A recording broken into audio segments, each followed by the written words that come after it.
Hello everyone. मैं हूं CA Saurabh Singh Baghel and welcome back to my YouTube channel.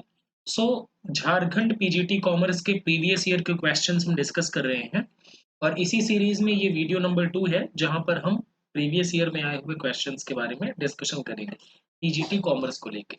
उसके पहले मैं आपको बता दूं कि अगर आप झारखंड पीजीटी कॉमर्स के लिए प्रिपेयर करना चाहते हैं तो आप हमारा ऐप डाउनलोड कर लें। लिंक डिस्क्रिप्शन पे है और वहां से आप जाकर के झारखंड पीजीटी कॉमर्स का कोर्स ले सकते हैं, जहां पर आपको मेरिट सेक्शन 300 नंबर का जो सेक्शन है वो आपको कंप्लीट कराया जाएगा with video classes, printable notes, mock test, quizzes, ये सारी चीजें आपको मिलेंगी। ठीक है, चलिए तो क्लास को हम आगे बढ़ाते हैं। पहला क्वेश्चन आज का है, Gangaram owns a house at Kochi, compute the gross annual value of the house from given information. Gangaram का कोच्चि में घर है, दी गई जानकारी के आधार पर घर के सकल वार्षिक मूल्य की गणना कीजिए। इनकम टैक्स में 5 हेड होते हैं। इनकम के 5 हेड होते हैं इनकम टैक्स में।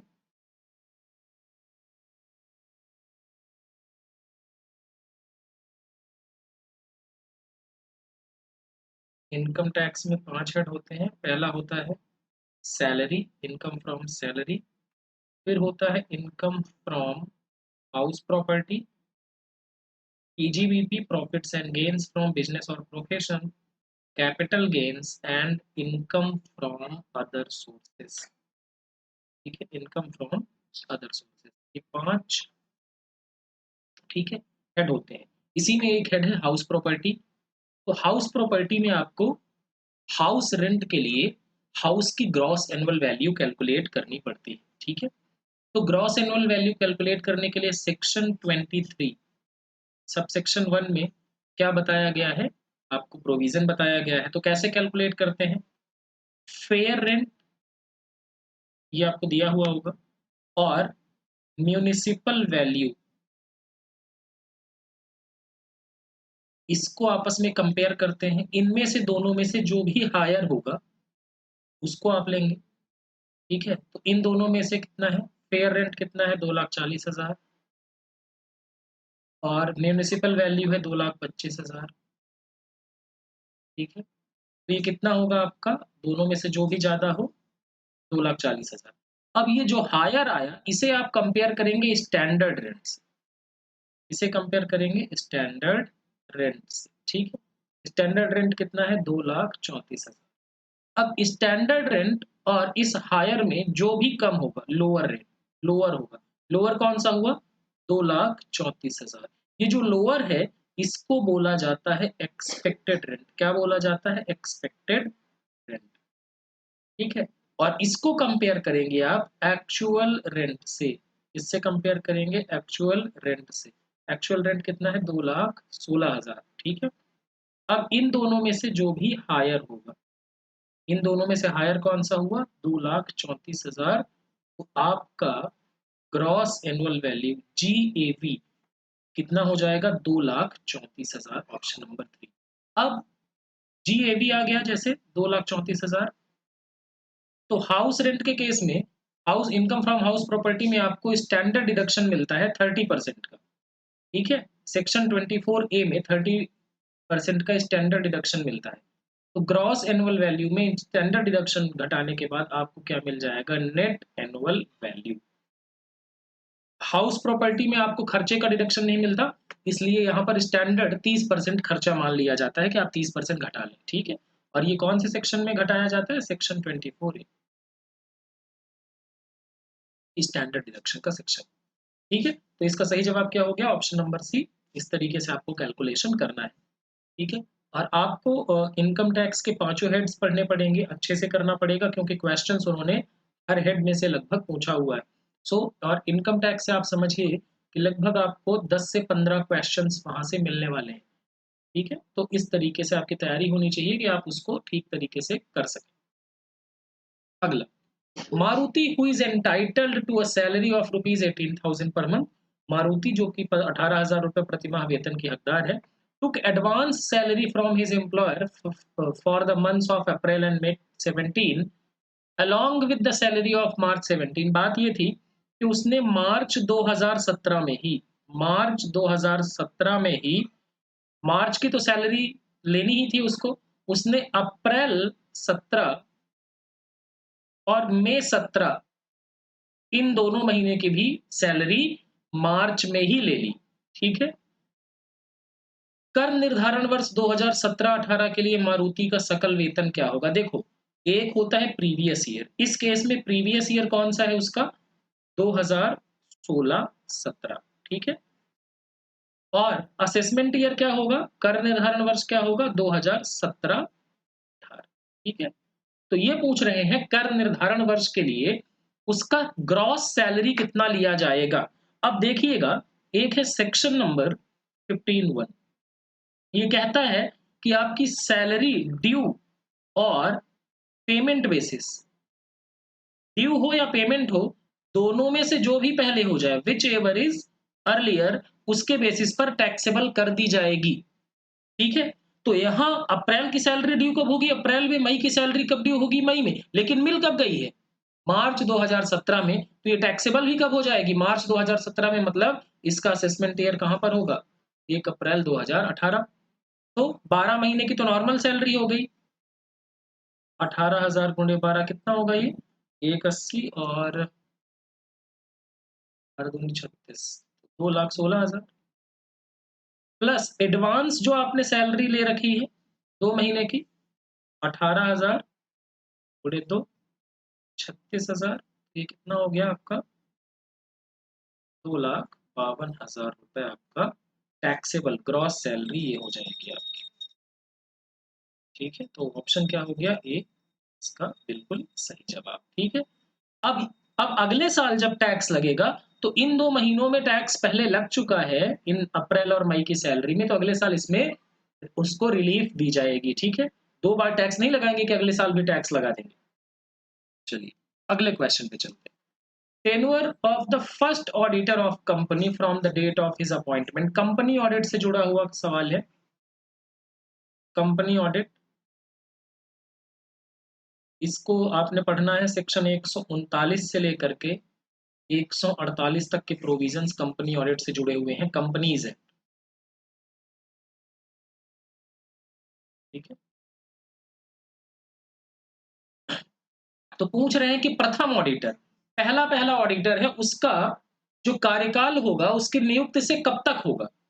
तो देखो, जो फर्स्ट ऑडिटर होता है कंपनी का, उसका अपॉइंटमेंट किया जाता है बोर्ड ऑफ डायरेक्टर्स की तरफ से, और उसकी अपॉइंटमेंट होती है till the conclusion of first annual general meeting, पहले एनुअल जनरल मीटिंग। क्यों? क्योंकि इस एनुअल जनरल मीटिंग में हम सब्सीक्वेंट ऑडिटर को, यानी आगे के ऑडिटर को अपॉइंट कर लेते हैं, ठीक है। तो पहले एनुअल जनरल मीटिंग तक उसका, पहली वार्षिक आम सभा के समापन तक उसका कार्यकाल रहेगा, ठीक है। अगले सवाल पे चलते हैं। Amit limited takes over a business of Jaya limited at the following values, Amit limited ने जया लिमिटेड का व्यवसाय क्रय कर दिया निम्नलिखित मूल्यों पर। फिक्स एसेट 4.5 लाख में लिया, करंट एसेट्स 1,50,000 में लिया, लॉन्ग टर्म लोन 75 में लिया, current liability 1.5 lakh. Calculate amount of purchase consideration, आसान सा सवाल है। आप यहाँ पर आप नेट एसेट्स कितना आपने खरीदा, तो फिक्स एसेट्स आपने लिया 4.5 लाख, करेंट एसेट्स आपने लिया 1.5 लाख, तो आपने टोटल एसेट्स कितना लिया? आपने टोटल एसेट्स 6 लाख के लिए। इसमें से आप क्या, लॉन्ग टर्म लाइबिलिटी जो है वो कितना है? 75,000, ये माइनस करेंगे, और साथ ही साथ आपकी करंट लाइबिलिटी है, ये आपको पे करना है, माइनस करेंगे, तो कितना हो गया? 2,25,000 आपने माइनस किया, 2,25 माइनस किया तो आ गया 3,75,000, ये आपका आ गया पीसी, परचेस कंसीडरेशन, ठीक है। अगला, the following are the advantages of audit working papers except, देखो ऑडिटर क्या करता है, ऑडिट करते करते वो सारी चीजों को रिकॉर्ड करता रहता है, ठीक है। तो ऑडिट करने के टाइम पर ऑडिट प्रोसीडिंग्स और क्या फाइंडिंग्स हुई, ये सारी चीजों को रिकॉर्ड किया जाता है। तो ऑडिट वर्किंग पेपर का क्या एडवांटेज है? Except to provide basis for subsequent audit, आगे के ऑडिट्स के लिए बेस मिल जाता है, बिल्कुल सही बात है ये।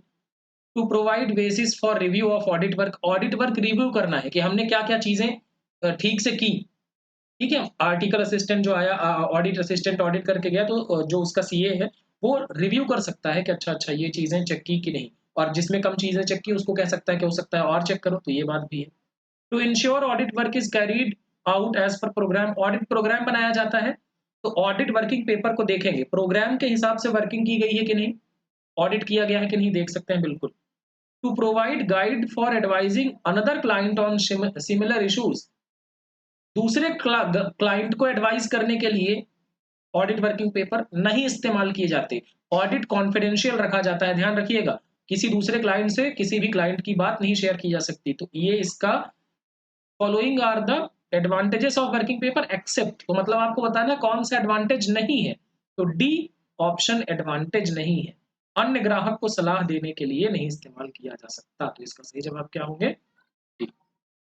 अगला trades in securities listed in stock exchange in India are settled as per rolling settlement. देखो इंडिया में T+2 पॉपुलरली चलता है, यानी अगर आप मंडे को सिक्योरिटी खरीद रहे हैं तो आपको वो सिक्योरिटी आपके अकाउंट में कब आएगी?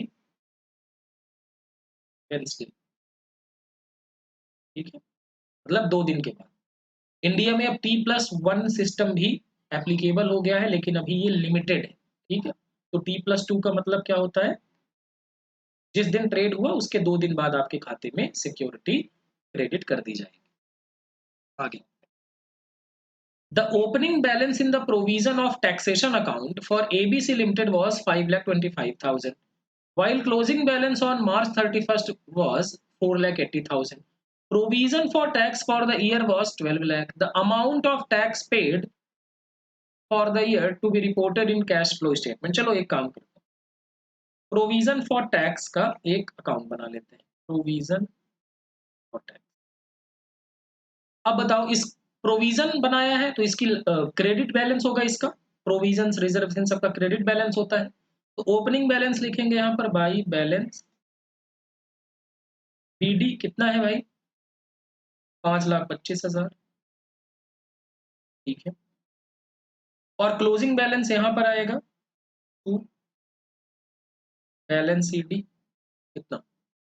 4,80,000, ठीक बात है। अब 12 लाख रुपए उसने साल भर में प्रोविजन बनाया और तो ठीक है, तो यहाँ पर लिखेंगे by provision during the year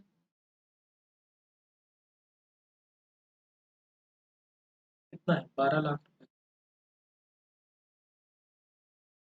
अब आपसे पूछा है पे कितना किया होगा, देखो समझ लो 5,25 शुरू में था, 12 लाख का और प्रोविजन बनाया तो कितना प्रोविजन होना चाहिए? 17,25,000। लेकिन हमारे पास प्रोविजन बचा कितना है? सिर्फ 4,80,000 का प्रोविजन बचा हुआ है। तो मतलब हमने कुछ पे किया होगा। 17,80,000 के प्रोविजन में से सॉरी 17,25,000 के प्रोविजन में से अगर सिर्फ बचा है 4,80,000, इसका मतलब क्या हुआ? हमने पेमेंट किया होगा, payment during the year balancing figure कितना आएगा? 12,40,000, ठीक है। इसका सही जवाब क्या हो जाएगा? Option number C. अगला scheduled bank are those which are listed in the second schedule of the India में जो शेड्यूल्ड बैंक है वो सेकंड शेड्यूल में लिस्टेड होते हैं किसके? कंपनीज एक्ट के, reserve bank of India 1934, banking regulation act या banking companies acquisition and transfer of undertaking act 1970। तो इसका सही जवाब होगा reserve bank of India act 1934। RBI की अनुसूची 2 में जो लोग होते हैं, जो बैंक होते हैं, उन्हें अनुसूचित बैंक कहा जाता है। अगला if the material cost variance is rupees 16,500 favorable cost accounting से वेरिएंस एनालिसिस का क्वेश्चन है and material usage variance is 7,500 adverse than the material price variance is. देखो बात ऐसी है, मटेरियल कॉस्ट वेरिएंस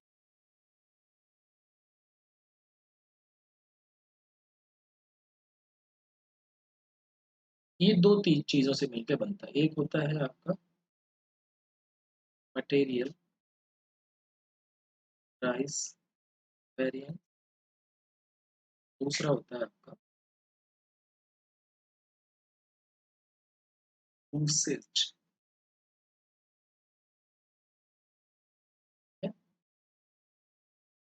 अब अगर आपका मटेरियल इन दोनों का जोड़े तो मटेरियल कॉस्ट वेरिएंस आ जाता है, MCV equal to MPV plus MUV। तो मटेरियल कॉस्ट वेरिएंस कितना है? 16,500 फेवरेबल। फेवरेबल का मतलब होता है पॉजिटिव, ठीक है।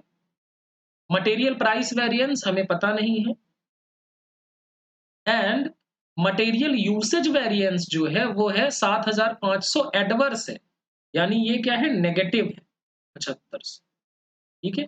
तो ये इधर जाके क्या होगा? ऐड हो जाएगा। तो मटेरियल प्राइस वेरिएंस कितना आ जाएगा आपका? 24,000। और क्या आएगा?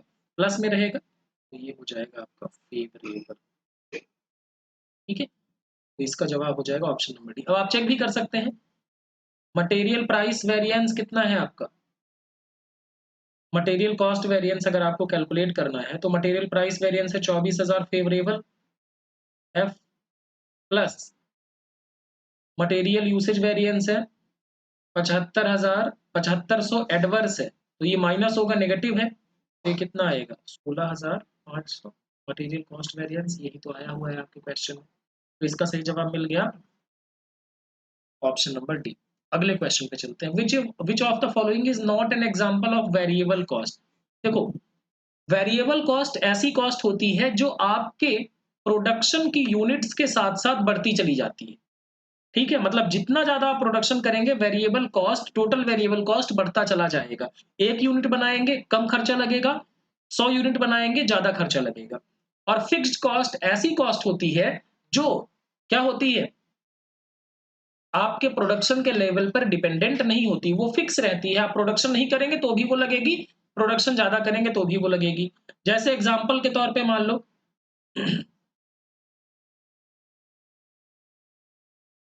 मान लो कि एक कोचिंग क्लास है जिसको मैंने रेंट पर लिया हुआ है और उसका रेंट है 10,000 रुपए पर मंथ, ठीक है। और साथ ही साथ मैं जितने भी स्टूडेंट्स आते हैं उनको नोट्स देता हूँ, और नोट्स की जो कॉस्ट है वो है 1,000 रुपए, ठीक है। तो अगर अब मेरी क्लास में बच्चा एक भी ना आए तो भी मुझे रेंट देना पड़ेगा, 20 बच्चे आए या 50 बच्चे आए तो भी मुझे रेंट 10,000 ही देना पड़ेगा, मतलब ये फिक्स्ड। लॉकडाउन लग जाएगा तो भी मुझे किराया देना पड़ेगा, भले ही कोई बच्चा ना आए। लेकिन ये नोट्स मुझे तभी देने पड़ेंगे, अगर एक बच्चा आएगा तो 1,000 का नोट्स लगेगा मेरा, 20 बच्चे आएंगे तो 20,000 का नोट्स लगेगा। मतलब जैसे जैसे मैं प्रोडक्शन बढ़ाऊंगा वैसे वैसे मेरी टोटल वेरिएबल कॉस्ट बढ़ती चली जाएगी, फिक्स्ड कॉस्ट को फर्क नहीं पड़ेगा, ठीक है। तो कौन सा वेरिएबल कॉस्ट का एग्जाम्पल नहीं है? वेजेस पेड टू लेबरर्स, जितना ज्यादा आप प्रोडक्शन कराएंगे उतना ज्यादा लेबरर्स को देना पड़ेगा। Commission to sales person, sales जितनी ज्यादा होगी कमीशन देना पड़ेगा। Iron use to make casting by a foundry, जो आयरन ढलाई का काम करते हैं, ठीक है, उसमें आपको जितना ज्यादा आप ढलाई का काम करेंगे उतना ज्यादा आयरन लगेगा। Depreciation provided on machine, depreciation fix है, मशीन रखी भी है तो भी डेप्रिसिएशन चार्ज किया जाएगा, ठीक है। ये फिक्स है, आप उस पर ज्यादा प्रोडक्शन करें कम प्रोडक्शन करें कोई दिक्कत नहीं। तो ऑप्शन नंबर ए होगा सही जवाब, डेप्रिसिएशन फिक्स माना जाता है। फिक्स सैलरी है अगर किसी को आप दे रहे हैं वो भी फिक्स्ड कॉस्ट है, रेंट है फिक्स्ड कॉस्ट है। अगला, which of the following would not be considered as fixed cost? ध्यान रखना, फिक्स्ड कॉस्ट ऐसी कॉस्ट है जिसे प्रोडक्शन के लेवल से कोई मतलब नहीं, जैसे प्रॉपर्टी टैक्स लगना ही लगना है, ठीक है।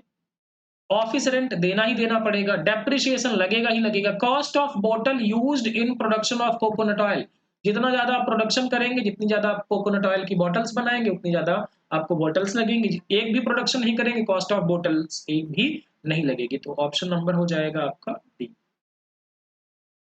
अगला सवाल, income from sale of house hold furniture is. देखो ये कैपिटल गेन से सवाल है। कैपिटल गेन दो तरह के होते हैं इनकम टैक्स में, एक तो होता है शॉर्ट टर्म कैपिटल गेन, एक होता है लॉन्ग टर्म कैपिटल गेन, ठीक है। शॉर्ट टर्म कैपिटल गेन, देखो जनरली ये बोला जाता है कि अगर 36 महीने या उससे ज्यादा के बाद आपने कोई एसेट बेची है तो वो लॉन्ग टर्म है, ठीक है। और 36 महीने से कम में है अगर आपका, तो वो क्या हो जाएगा? शॉर्ट टर्म हो जाएगा। लेकिन शेयर्स अगर 12 महीने से ज्यादा के हैं, शेयर्स 12 महीने से ज्यादा के हैं तो क्या हो जाएंगे वो? लॉन्ग टर्म हो जाएँगे और 12 महीने से कम वाले शॉर्ट टर्म और लैंड वगैरह है तो वो 24 महीने उसमें बोला गया है, ठीक है? शॉर्ट टर्म और लॉन्ग टर्म तो जो हाउस होल्ड फर्नीचर होता है, हाउस होल्ड यूज़ की एसेट्स जो होती हैं, उनको क्या बोला जाता है? वो कैपिटल एसेट्स नहीं मानी जाती। It is not taxable as a capital gain. लेकिन जैसे मान लीजिए आपके ऑर्नामेंट्स हैं, ज्वेलरी ज्वेलरी है, ठीक है? और इसमें बहुत सारी चीज़ें ऐसी पेंटिंग्स हैं, आर्कियोलॉजिकल कलेक्शन है, बुलियन है, आपने कोई ठीक है? और गोल्ड यूटेंसिल्स हैं, सोने के बर्तन वगैरह, उन सबको कैपिटल एसेट्स माना जाएगा, ठीक है?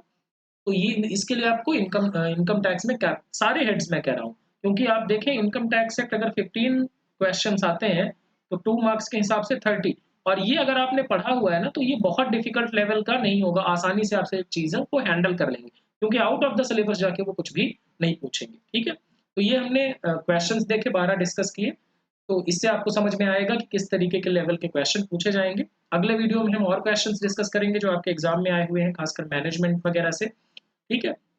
तो आप अच्छे से अपनी पढ़ाई स्टार्ट कर दें और अगर कोर्स लेना है तो ऐप डाउनलोड करके वहाँ से कोर्स में एनरोल करा सकते हैं। Thank you so much.